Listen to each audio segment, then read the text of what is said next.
Jadi awalnya itu Mas Eko ini ngabarin saya, Bang. Bang Oji, free nggak? Saya jawab waktu itu lewat WA, masih free Mas, insya Allah. Saya mau nyelesain Triple S ke Gunung Sumbing.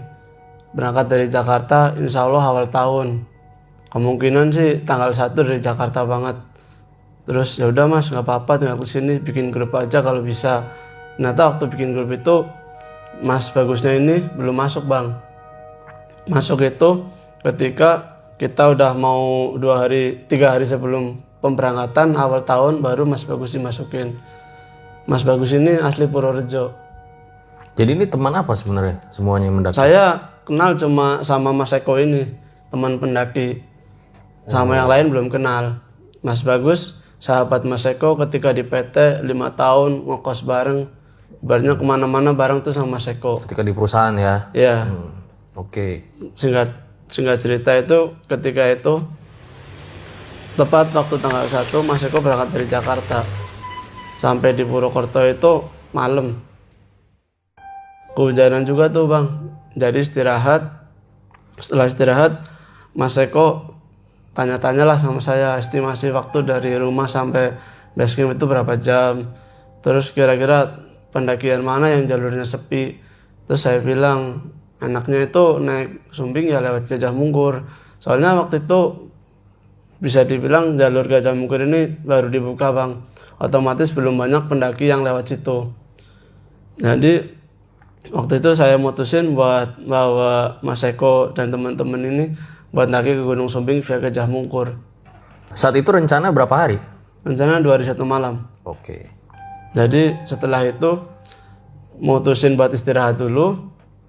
Besoknya pagi-pagi kita berangkat menuju base camp tanggal 2. Tanggal 2 berangkat sampai base camp. Ketika di base camp itu kita belum ngeh kalau Mas Bagus ini udah nyampe base camp duluan, Bang. Begitu kita parkir, Mas Bagus keluar dari base camp. Kebetulan sama orang base camp kan udah kenal, udah agak akrab. Ada nih parkir motor belok, parkir motor, ada orang base camp ngomong, "Loh, kok iki piye to, Ji? Koncone sing kene kate Suki loh, masa awakmu lagi tekan kene." Kalau bahasa Indonesia tuh, "Kamu itu gimana sih? Temen udah sampai sini kok, kamu baru sampai sekarang. Temen itu udah dari pagi sampai sini." Saya kaget, Bang, sama 4 orang ini, sama 3 temen ini kaget semua. Madep belakang, Mas Bagus keluar dari base camp. Dalam hati kecil saya tuh, belum selo kok udah di base camp.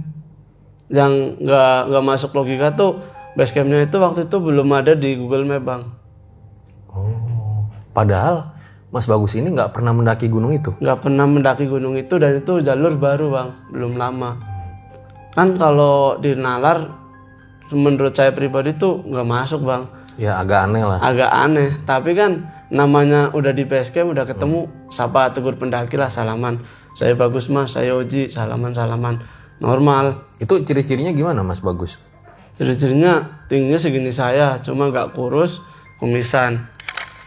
Rambutnya agak lurus ke depan. Setelah itu mutusin buat naruh tas dulu, masuk ke base camp, ngobrol-ngobrol sama orang base camp. Singkat cerita itu teman-teman kelaparan, Bang, minta makan. Yaudah bentar, saya pesen makanan dulu. Tuh waktu saat itu saya pesen nasi megono, nasi Wonosobo, ciri khas Wonosobo lah, sama tempe kemul. Di situ bener-bener nggak ada yang mikiran aneh-aneh, Bang. Udah makan semua jadi satu, Bang. Jadi kita beli nasi itu 3 bungkus, buat orang 5 makan bareng. Jadi kayak mukbang lah, Bang, ibarat kata. Makan bareng sama temen, nasi megodonya itu sama tempe kemul. Orang basecamp bilang, "Mau naik kapan?" "Kalau bisa sih besok, Kang." Ternyata besok tuh hari Jumat, Bang. Nah, kata orang basecamp, menurut kepercayaan dan adat istiadat setempat itu, kalau hari Jumat nggak boleh pergi-pergi, Bang. Jadi kalau bisa setelah Jumatan aja baru pendakian. Oh ya udah, Kang, siap. Tuh begitu makan, malamnya itu singkat cerita habis makan kita tidur semua, Bang.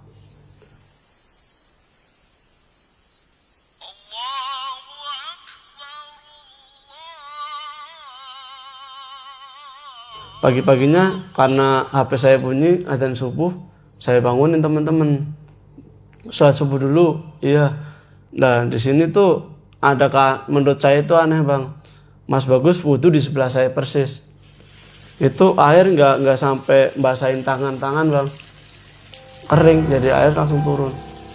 Normalnya orang wudhu kan pasti di tangan masih ada air, itu sama sekali nggak ada bang. Makanya setelah itu kok aneh ya, air nggak sampai di tangan itu nggak basah sama sekali. Tapi itu saya nggak ngomongin ke teman-teman bang, udah dipendam sendiri aja. Nah, sebentar dulu nih mas. Siap. Itu tadi Mas Bagus itu ikut sholat berjamaah? Ikut. Wow. Sholat subuh ikut bang. Jadi imam nggak? Enggak. Oh nggak. Masih ada. Terus setelah itu sholat subuh, saya ngomong sama teman-teman, Mas, ini mau beli logistik apa enggak?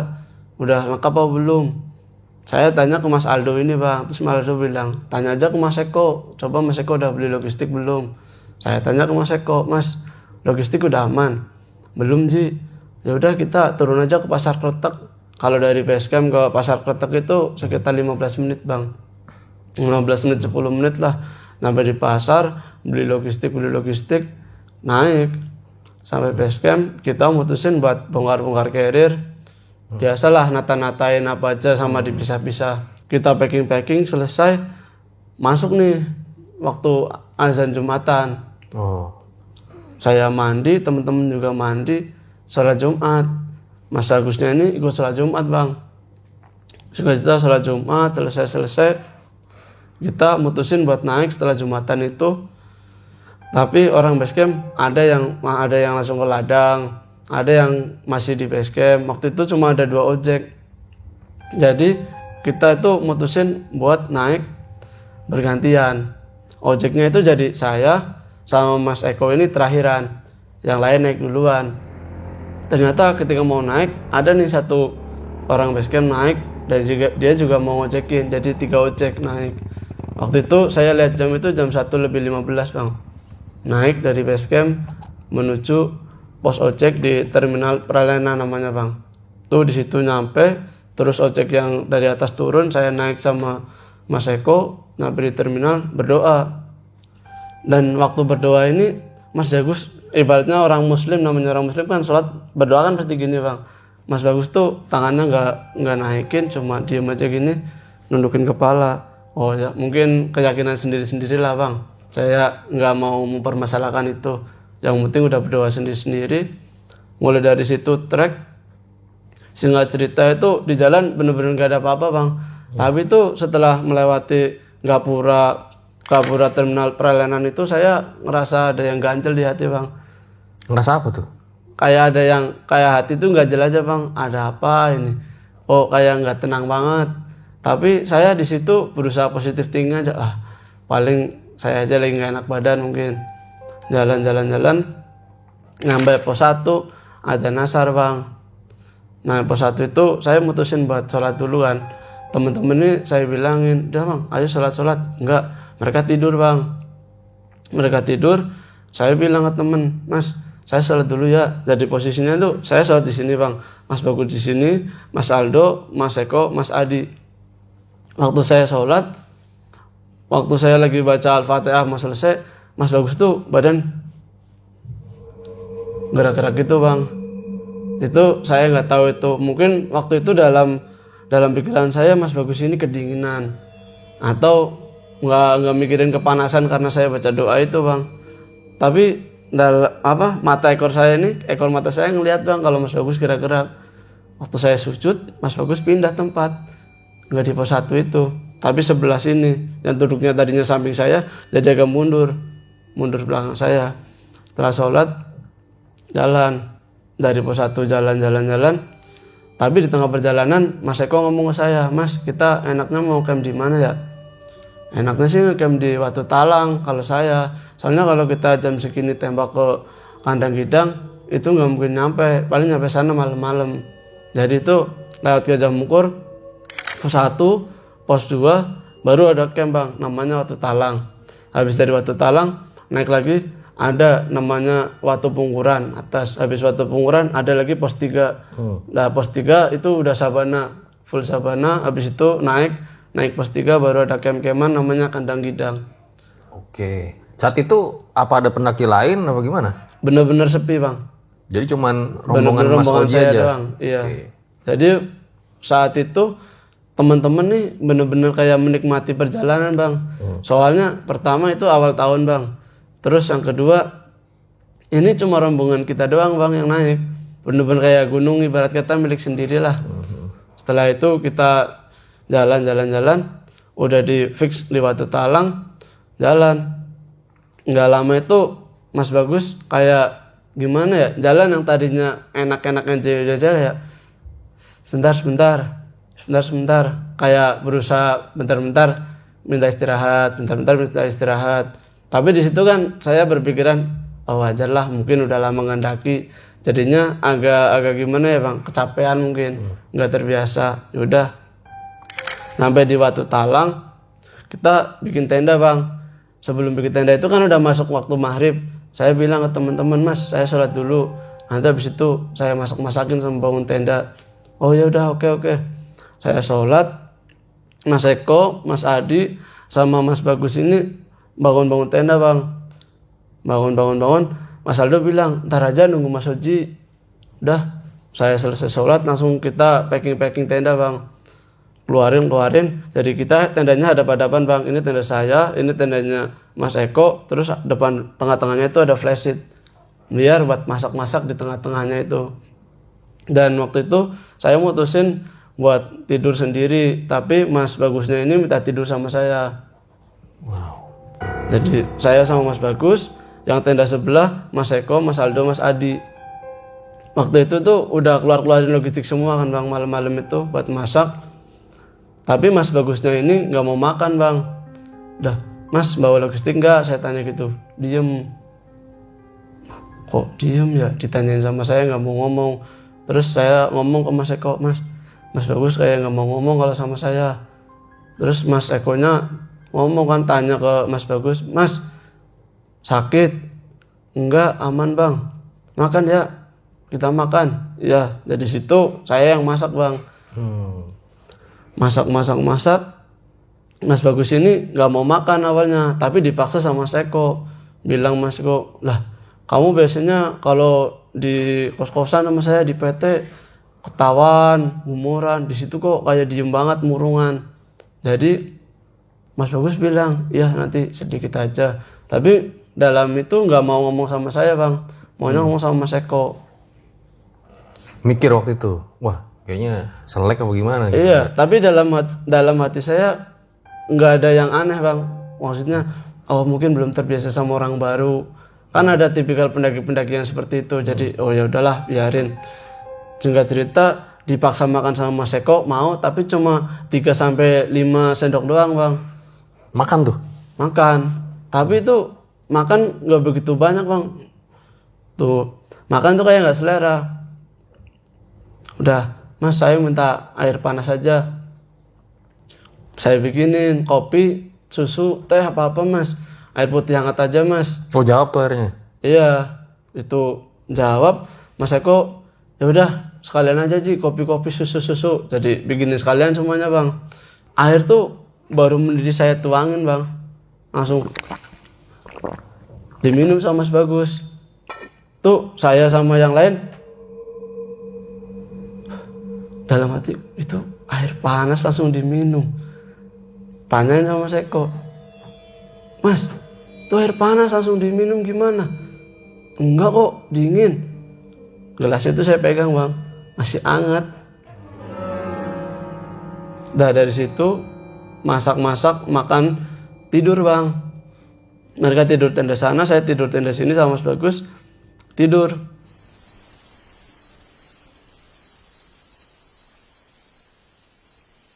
Sekitar jam 11-an saya kebelet kencing bang. Begitu tangan saya keluar SP, plek gini, sebelah saya nggak ada Mas Bagus, bener-bener kosong, saya tidur sendirian. Ini kemana Mas Bagus ya? Langsung Mas Bagus kemana ini mas? Saya buka tenda, mereka nggak dengar, saya ke tenda sebelah bangunin. Mas Bagusnya nggak ada. Mas Eko langsung, yang bener. Iya, coba cari. Keluar semua nih, nyari. Begitu nyorot-nyorotin, saya nyorot ke pelang pintu masuk ke Gajah Mungkur, Bang. Ternyata Mas Bagus duduk di situ, Bang. Madep ke kota, lurus, cuma diem doang gini. Begitu kena headlamp saya, lah itu Mas Bagus. Langsung tuh lari semua dari camp-campan ke pintu masuk Gajah Mungkur itu lumayan dekat, Bang. Lari, Mas, kenapa Mas? Mas, nggak apa-apa. Saya tanyain diem aja, Bang. Mas Eko, ini gimana nih Mas Bagus? Yang deket Mas Eko, ditepuk. Kenapa Mas? Aman kan?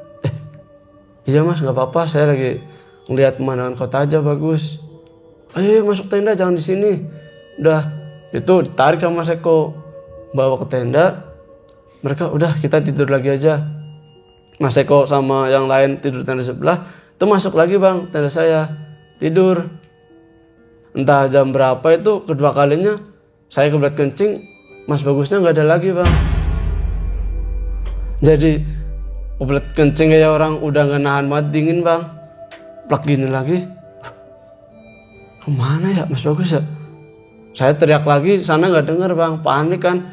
Namanya di gunung tidur sendirian, nggak ada teman, tadinya berdua. Jadinya saya bangun ke tenda sebelah.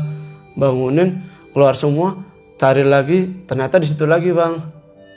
Buset. Di gerbang masuk Selamat Datang Gajah Mungkur itu. Di situ lagi ditepuk sama Mas Eko lagi, maunya sama saya nggak mau jawab, Bang. Udah, kita bentar lagi mau summit nih. Mau summit jam berapa? Udah ikut Mas Oja aja, senyapanya jam berapa. Nah di situ teman-teman udah tidur bentar lagi lah, baru nanti dibangunin. Di situ namanya saya pengalaman ya, Bang. Dalam artian kalau kita naiknya kesiangan lewat situ takutnya kabut. Waktu naik entah itu turun. Terus teman-teman, ya udah gimana enaknya aja, Bang Oji. Udah, bentar lagi aja kita naik. Kita jalan dari Watu Talang itu kalau nggak salah setelah subuh, Bang. Saya sholat subuh di tenda karena dingin banget, baru kita jalan summit.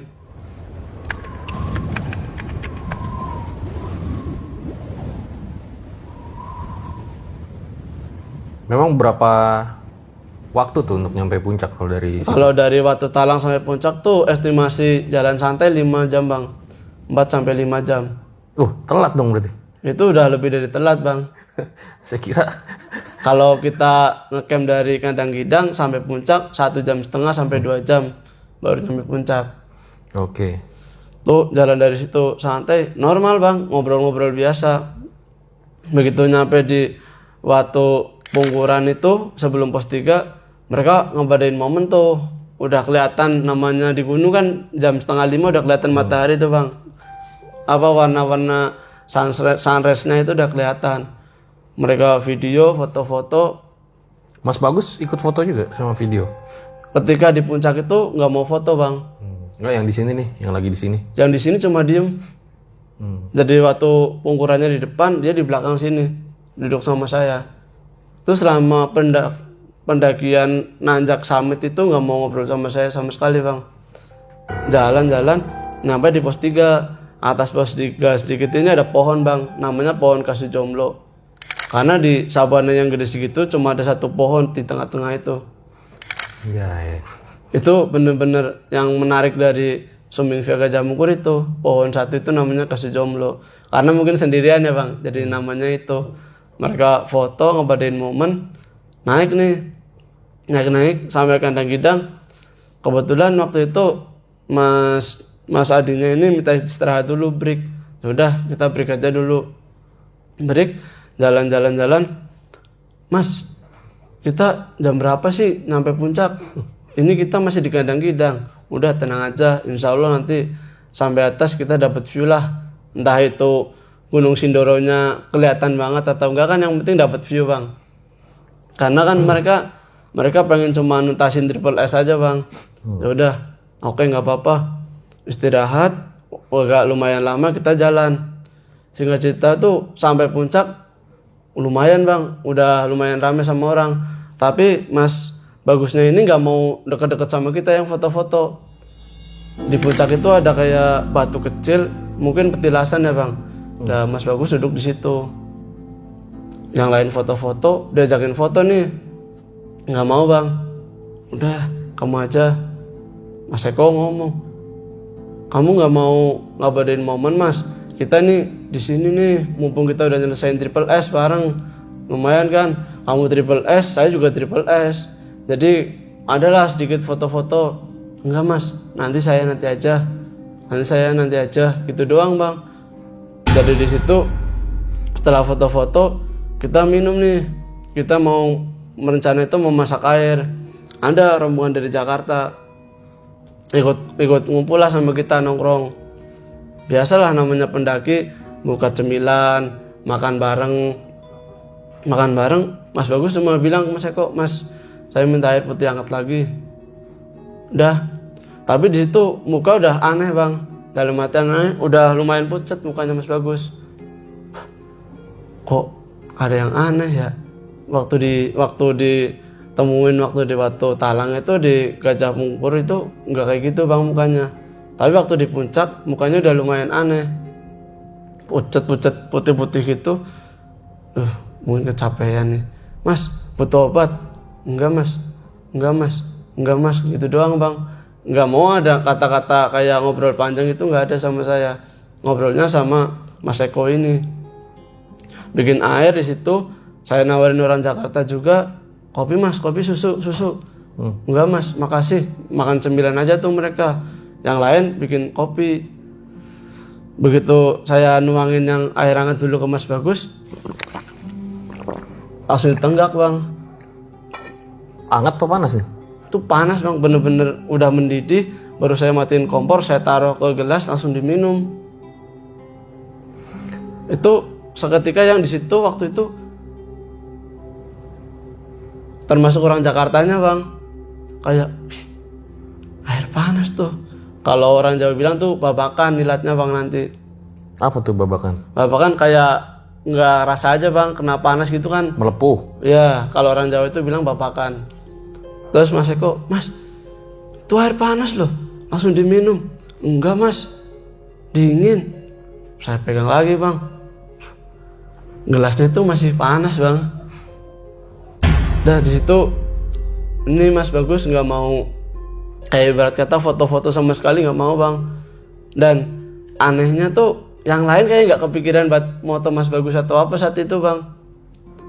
Begitu udah ngobrol-ngobrol cukup puas di puncak, mutusin buat turun. Jam berapa? Kalau estimasi tuh dari situ jam 11-an bang, kurang lebih. Dari di puncak itu sampai jam 10 kurang, foto-foto cuma sebentar langsung turun. Biasanya kan kalau saya pribadi nyampe puncak itu dipuas-puasin lah bang, mumpung lagi dapat view yang lumayan. Terus juga banyak orang kan, enak buat foto-foto, tuh minta langsung turun. Terus mas, saya pamit dulu, turun duluan ya. Mas Bagus bilang ke Mas Eko, lah ngapain mas?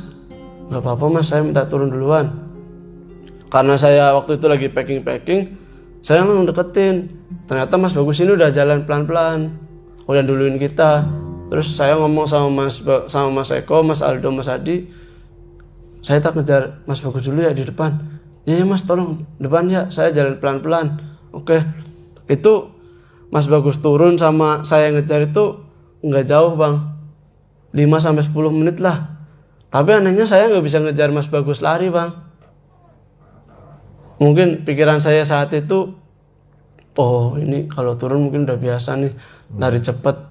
Mungkin mikirnya udah pro kali ya, Iya. Bagus gitu ya. Mungkin saya waktu itu berpikiran positif aja bang, nggak mikir aneh-aneh.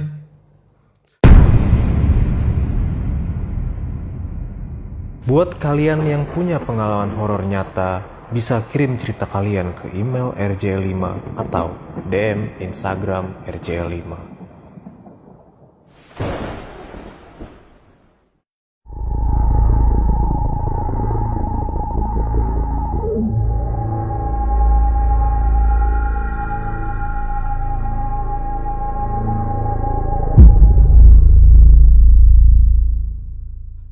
Begitu Mas Bagus turun itu larinya cepat banget bang. Jadi gak kejar sama saya waktu itu. Turun. Nyampe kandang gidang, Mas Bagus lagi istirahat bang. Tuh dari kandang gidang di sini, saya di sini bang. Kok larinya cepet banget ya? Langsung saya teriakin dari situ, Mas, tungguin sebentar. Begitu dia nengok ke sini, saya langsung turun lari bang. Nyampe kandang gidang, Mas Bagus bilang, ya udah, saya istirahat dulu ya Mas di sini. Kenapa Mas? Ada yang sakit? Enggak apa-apa Mas. Nungguin nih 3 orang teman saya yang dari belakang, Mas Aldo, Mas Adi sama Mas Eko turun. Begitu nyampe kandang gidang, Mas Bagus ngomong sama Mas Eko, Mas, badan saya kayak nggak enak. Kenapa Mas? Nggak apa-apa, tapi saya ngerasa nggak enakan. Oh, ya udah, mau obat P3K ada nih. Enggak Mas, aman insya Allah. Tuh sampai di situ itu langsung turun lagi bang lari. Loh, ninggalin yang lain? Ninggalin yang lain. Jadi nggak mau barengin sama kita. Udah, Mas Eko-nya ini bilang, Mas, tolongin ya Mas, kejarin. Iya Mas, saya kejar nih. Mas Bagus turun, saya lari bareng. Tapi jaraknya bener-bener nggak bisa disangka-sangka bang. Maksudnya dia jalan larinya itu cepet banget. Oh saya waktu itu positive thinking, udah pro banget nih berarti nih, udah biasa naik gunung lah. Jalan lari, jaraknya lumayan jauh bang. Saya masih di bukit-bukitan gini, Mas Bagus udah nyampe tenda. Saya lari, begitu sampai tenda, Mas Bagus langsung packing, nganuin SP, nganuin tas. Loh, Mas, santai dulu Mas, santai. Nanti nunggu Mas Eko sama yang lain turun, baru kita turun. Kan rencana mau makan dulu Mas di sini. Mas, saya mau langsung pulang aja Mas. Bentar Mas, nunggu Mas Eko aja turun. Gak lama dari situ tuh Mas Eko sama yang lain turun. Langsung saya ngomong sama Mas Eko, Mas, ini kita mau langsung turun apa makan dulu? Makan dulu Ji, saya lapar. Terus Mas Bagus ini langsung ngomong, Mas Eko, Mas, saya mau langsung pulang aja. Gimana Mas? Ini kita belum makan Mas. Kita paling nggak makan dulu baru turun. Nggak Mas, kita langsung packing aja. Karena di situ sempat ada kayak perdebatan kecil lah. Udah kita mutusin buat turun langsung. Berarti di situ semua orang tuh bingung ya. Kenapa Mas Bagus ini mau turun sendirian dulu? Iya, nggak pengen bareng-bareng bang. Akhirnya singkat cerita itu kita ngeluarin tas lah, ngeluarin matras, ngelepetin tenda sama yang lain. Mas Bagus nih barang-barang udah siap, tinggal jalan bang. Saya bilang, Mas nanti dulu Mas, nunggu yang lain. Langsung, Mas Eko, saya turun duluan ya. Nanti Mas bareng-bareng. Enggak Mas, saya nanti tunggu di pos 2 istirahat. Saya packing barang saya ngomong ke Mas Bagus, Mas saya ikut Mas, sebentar. Langsung, Mas Eko saya pamit. Salaman Mas. Sama salaman langsung lari dia. Saya langsung pamitan ke Mas Eko, Mas saya pamit dulu ya Mas, mau ngejar Mas Bagus. Ya udah, kejar Ji. Saya packing yang ini dulu. Ya udah, itu sempat jarak saya sama Mas Bagus ini nggak begitu jauh bang. Jadi kalau saya ngejar sampai pos 2 itu, kandang gidang pos 2 jalan santai itu 35 menit sampai 45 menit bang. Itu bener-bener saya ngejar nggak nyampe bang. Padahal jarak saya waktu pamitan sama Mas Eko, Mas Bagus pamitan itu cepet. Sampai di pos 2 lagi duduk gini bang, megangin perut. Mas, kenapa Mas? Sakit perutnya? Diem. Mas, kenapa Mas? Megangin perut, diem. Ini. Nggak lama Mas Eko ini datang sama yang lain. Mas, ini Mas Bagusnya diem doang, nggak mau ngomong sama sekali. Langsung tepuk. Mas, kenapa? Sakit ngomong Mas, jangan diem terus. Itu sempat kayak mau debat, mau marah-marahan bang. Udah Mas, sabar saya bilang, nggak usah emosi, tenang aja. Mungkin nggak mau ngobrol sama saya bilang gitu. Dah minum obat ya? Enggak Mas, makasih. Ya udah, tas saya bawain Mas, saya bilang gitu bang. Tas saya bawain aja nggak apa-apa, daripada nanti Mas kesakitan di jalan. Ya udah, lu kamu saya gendong aja Mas, gimana? Mas Bagus, enggak Mas, makasih, saya jalan pelan-pelan aja. Udah tuh, tas carrier saya double bang. Saya bawa tas carrier double nih, jadinya saya turun pelan-pelan. Mas Bagus tuh di situ bilang, "Bang, kayaknya ini pendakian terakhir saya sama kamu, Mas." Loh, kalau ngomong yang bener, Mas. Ini kita masih di gunung. Kan kita masih ada satu planning ke Semeru biar 4S. Lah, kok Mas Bagus bilang gitu di sini? Sakit banget, Mas, perut saya. Kayak udah nyeri banget ya, ditusuk-tusuk. Wah, tuh di situ posisi saya udah mau pamitan, bingung, Bang. Dikasih obat nggak mau, digendong nggak mau. Udah, jalan pelan-pelan ya, Ci. Ya, Bang. Jalan pelan. Mas Bagus ini tetap ritmenya kayak santai, Bang. Cuma ngobrol sama Mas Eko singkat-singkat aja, nggak panjang, nggak apa. Jalan. Nyampe di pos 1 itu udah apa ya, ibarat kata kayak kondisinya udah semakin parah. Muka pucet, badan kayak lemes banget duduk ini. Bener-bener kayak nggak ada gerakan, Bang. Saya mau hubungin orang base camp, Bang. Kebetulan ada sinyal tuh di situ, tapi nggak full. Jadi saya cuma WA dulu. Kita turun. Dah, kita bismillah aja lillahi ta'ala, langsung turun nih. Mas Bagus masih aman. Masih aman, Mas. Jalan. Sampai pos ojek itu belum ada ojek, Bang, belum naik. Kita istirahat bentar, break. Baru tuh balesin sebentar. 15-20 menit sampai situ, orang pesen bilang gitu di WA. Nyampe, udah turun semua nih. Tuh 5 ojek langsung naik semua, Bang. Naik, begitu sampai base camp, Mas Bagus ini langsung pamitan. "Mas, makasih ya, saya mau pulang dulu." "Mas, istirahat, jangan langsung pulang." Terus sama orang base camp tuh dibilangin, kalau marip-marip tuh, kalau orang sini bilang nggak boleh, Mas, keluar. Ini kearifan lokal orang sini. "Enggak, Pak, saya izin pulang. Salaman, langsung naik motor turun, Bang. Saya masuk ke base camp sama yang lain. Naik motor sendiri. Begitu Mas Bagus turun, nggak lama itu ada orang base camp naik. Saya tanyain, "Kang, lihat pendaki tadi turun ke bawah nggak?" Teman saya, "Hah? Pendaki? Nggak ada. Orang saya ini aja harusnya papasan kalau ketemu." Itu bener-bener nggak ada pendaki sama sekali, Bang. Tadi loh, waduh, apa ya? Dalam hati nih, oh ini nih kayaknya nih. Tapi pikiran tuh belum bisa nyerna, Bang. Dalam artian nggak mikir yang aneh-aneh, nggak mikir yang negatif. Kita sama temen yang lain mutusin istirahat, mandi, kurang lebih sekitar jam 8:30 tuh saya sama teman-teman mutusin buat pulang. Saya boncengan sama Mas Adi ini bilang, "Mas, saya nggak kuat kalau di depan. Saya minta monceng aja. Nanti pokoknya ketemu pertigaan besar bawah itu belok kanan." Bilang gitu. Saya turun dari base camp itu udah ngantuk banget, Bang. Ke depan aja gini. Udah senderan, udah melek, udah nggak kuat lah, berat. Turun.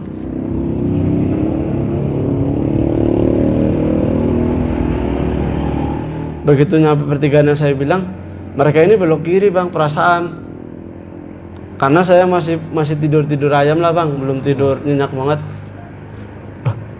Kok kayak belok kiri, gak ke kanan. Jalan dari situ nggak jauh, mata udah bener-bener ngantuk, tidur, Bang. Tidur. Tahu-tahu melek, tepuk. "Mas, ini udah di mana, Mas?" "Lah, nggak tahu, katanya Mas Haji belok kanan." Bentar. Ini bukan daerah Wonosobo nih, bukan daerah Banjar. Sebentar. Langsung Mas Eko sama Mas Aldo yang depan diklakson sama Mas Adi. Bentar dulu.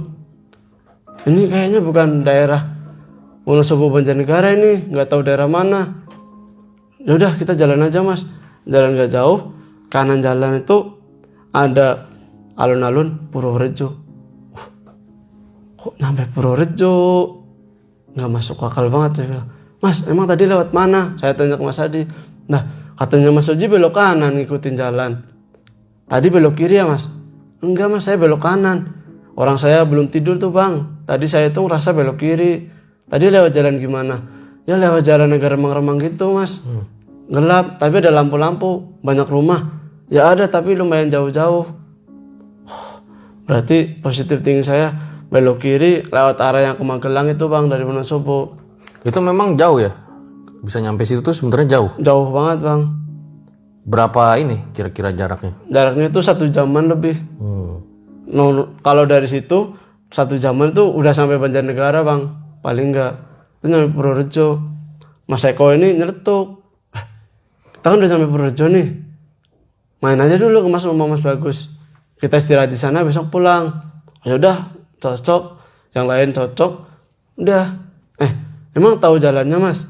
Kalau rumahnya sih paham, tapi rada-rada lupa. Ya udah, oke. Jalan Mas Aldo sama Mas Eko ini depan, saya sama Mas Adi belakang. Jalan. Masuk gang. Sebelum gang ini ada rumah bang depan. Di gang ini ada bendera kuning. Kalau di Jawa Tengah kan biasanya bendera kan warna putih kalau orang meninggal bang. Oh warna putih ya? Iya, itu warna kuning. Saya ini nih kayaknya nih. Tapi saya belum berpikiran negatif kalau Mas Bagus itu udah meninggal. Begitu masuk ke gang, ada suara orang lagi tahlilan bang. Yang saya heranin itu kan malam-malam, masih ada orang tahlilan bang. Begitu motor mati di depan rumah, adiknya keluar. Mas Eko ini udah mukanya kayak orang-orang bingung bang. Siapa deh yang meninggal? Meluk Mas Eko ini, saya langsung bener dugaan saya nih. Adiknya langsung ngomong, Mas Bagus sudah meninggal mas, sebelum pendakian. Itu yang lain langsung kayak lemes-lemesnya bang. Mas Eko langsung duduk, langsung nyender ke motor. Yang lain lemes, saya lemes. Ada nih keluarganya keluar, ayo mas masuk aja, masuk. Dibawa masuk. Di situ sempat kayak kita berempat ini kayak nggak percaya bang. Dalam artian, berarti kemarin yang daki sama kita siapa? Setelah itu adanya cerita, Mas Bagus itu kecelakaan bang. 2 hari sebelum pendakian, beli logistik. Ini listnya bang. Tuh listnya sama yang dibawa waktu camp sama bang. Jadi astagfirullahaladzim, berarti yang kemarin daki sama saya siapa ya? Saya di situ nyebut terus, istighfar terus. Mas Eko-nya ini yang udah nangis-nangis, ibaratnya sahabat 5 tahun di PT bang. Begitu tahu dia meninggal kan, shock banget pasti tuh. Terus omnya ini atau Pak D-nya kayaknya udah agak tua ngomong, Berarti yang daki sama mas-masnya ini jin korinnya. Itu Mas Eko sama Mas Aldo sama Mas Adi udah kayak pasrah banget bang, mukanya udah lemes nangis. Saya cuma astagfirullahaladzim. Yang lain selesai tahlilan pulang, saya berempat izin sama keluarganya, Pak Bu maaf saya ikut tahlilan ya Bu, sedoa yang saya bisa aja sama teman-teman. Setelah baca Yasin selesai sama berdoa, sama ibunya ini sama keluarganya nggak boleh pulang bang. Udah istirahat sini aja dulu, nggak usah pulangnya besok. Berarti orang tuanya ini tahu ya kalau Mas Bagus ini memang ingin pendakian sama Mas Eko? Iya, tapi itu nggak punya nomor kita semua bang. Dan di situ akhirnya bilang kalau sempat mendaki sama Mas Eko, Mas Bagus. Mas Eko itu bilang kalau Mas Bagus ini ikut kita pendakian. Nah, pas orang tuanya denger itu gimana? Shock semua bang, sampai keluarganya itu yang ngeliatin nggak percaya, melongo semua. Loh, masa bisa ikut mendaki orang udah meninggal gitu? Tapi omnya ini yang kayak negesin Itu jin korinnya berarti mas. Udah tuh di situ semua udah panik semua tuh, yang kita yang daki itu ibarat kata astagfirullahaladzim. Padahal kemarin tuh daki sama kita bang, yang daki ya tidur, makan di base camp, minum air. Setelah itu Mas Eko-nya nih bilang, Bu maafin kalau saya punya salah. Mas ibunya ini malah bilang, malah saya minta maaf mas kalau anak saya punya salah sama mas, tolong dimaafin ya. Udah, setelah berdoa itu, setelah baca Yasin, kita semua disuruh tidur di kamar buat istirahat, besok mau pulang aja nggak apa-apa. Dan kesalahan saya sama teman-teman waktu itu tuh nggak ke kuburannya Mas Bagus bang, nggak ke pemakamannya Mas Bagus. Begitu setelah sholat subuh sekitar jam 6-an makan bareng sama keluarga, kita pulang. Nah dari situ baru Mas Bagus nyampe Purwokerto, Mas Eko-nya nyampe Purwokerto, saya nyampe Purwokerto. Di Purwokerto istirahat sehari lagi bang, istirahat sehari lagi baru mereka semua pulang ke Jakarta. Begitu bang cerita saya di pendakian Gunung Sumbing via Gajah Mungkur. Setelah itu nggak ada kejadian-kejadian lagi? Nggak ada kejadian, berhubungan tapi sama Mas Bagus? nggak ada. Tapi dalam hati saya masih ada yang ganjel bang. Kenapa beliau bisa ikut mendaki sama saya sampai puncak, sampai pulang lagi. Itu beberapa minggu kemudian saya main ke base camp bang. Belum ada 1 bulan lah saya main ke base camp. Saya cerita sama orang base camp. Tuh kaget semua bang. Masa sih? Beneran bang? Ini serius? Nggak bohong. Buka regisnya, itu kertas regisnya dibuka bang. Regis bang. Padahal dia nulis sendiri? Yang nulis saya, tapi KTP-nya dikasih bang. KTP-nya? KTP-nya dikasih. Secara logika kalau KTP dikasih ke saya, ditaruh di base camp, nggak ada bang. Itu waktu dipulangin, dia mau pulang itu saya ngambil KTP dulu buat dia bang. Wih, aneh banget ya. Itu yang sampai sekarang wallahualam saya nggak tahu jawabannya apa bang. Dalam pikiran saya saat itu juga, oh mungkin Mas Bagus itu pengen ngelunasin apa janjinya dia sama Mas Eko. Karena kan mereka berjanji buat nyelesain Triple S bareng-bareng. Mungkin seperti itu bang. Nah, untuk Mas Eko-nya sendiri ada lagi nggak setelah kejadian itu? Setelah kejadian itu pulang sampai rumah sakit bang. Mungkin karena shock ya, temen yang udah lama di PT bareng, udah kayak sahabat bareng meninggal, dan itu Ikut mendaki bang. Sampai Jakarta itu kontekan sama saya setelah sembuh, katanya sakit 3 hari di Jakarta karena mikirin Mas Bagus terus. Apa ada dari kalian yang dimimpiin gitu?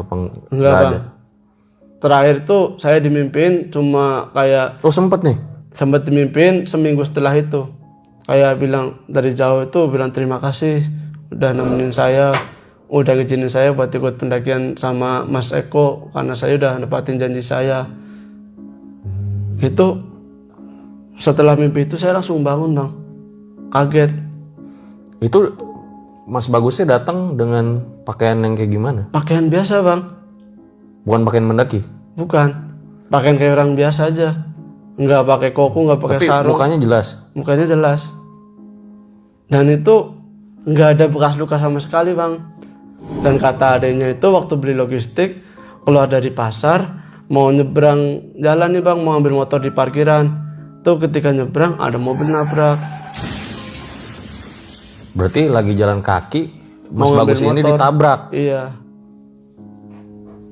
Dan kecelakaan itu Kenceng lagi nabraknya? kenceng, katanya kepalanya itu sampai mentur ke ban mobil lagi parkir. Berarti bisa digambar itu kayak jauh banget kebentarnya bang. Tuh adanya langsung shock, nangis saat itu. Tapi pas mendaki itu Mas Bagus ya nggak ada luka sama sekali kan? Nggak ada luka sama sekali, cuma anehnya itu ketika mukanya udah agak pucat itu bang. Yang tadinya normal-normal aja kok itu pucat. Anehnya kan logikanya kalau kita mendaki capek banget, istirahat atau tidur sebentar, muka udah fresh lah bang, nggak begitu kecapean banget. Tapi itu bener-bener mukanya pucat. Merinding ya? Iya. Kenapa? Nggak tahu bang, kalau cerita beliau merinding.